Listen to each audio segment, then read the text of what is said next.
એમને તો ખબર જ નહીં હોય કે પહેલાં ગુજરાતમાં અંધારું રહેતું હતું. જુઓ, પહેલાંના જમાનામાં આપણી સરકાર આવ્યા પછી મેં શું કર્યું. તમારી વાત સાચી છે કે પહેલાં દીકરીના પાસે સોનું હોવું બહુ જરૂરી હતું, કારણ એની સુરક્ષા માટે એક હતું. કારણ શું? તો ઘર તો પતિના નામે હોય કાં છોકરાના નામે હોય, દુકાન પતિના નામે હોય કાં છોકરાના નામે હોય, મોટર લાવ્યા હોય તો મોટરે, ટ્રેક્ટર લાવ્યો તો ટ્રેક્ટર, બધું કાં પતિના નામે કાં બહેનોના નામે કશું ના હોય. પણ મોદી સાહેબે આવીને શું કર્યું હતું ખબર છે?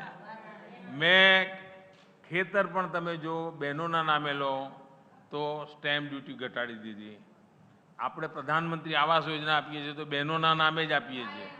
મમ્મી પપ્પાને બધા વાતો કરતા હો એટલે એમ કે અમને સારું પણ ભાવ મળે છે અને ડેરીમાંથી, અને જેથી કહીને એમ કે ચિંતા નહીં રહેતી કે મારા બટાકાના સારા ભાવે જ જશે. બટાકાની ખેતીમાં મહેનત કેટલી પડે છે.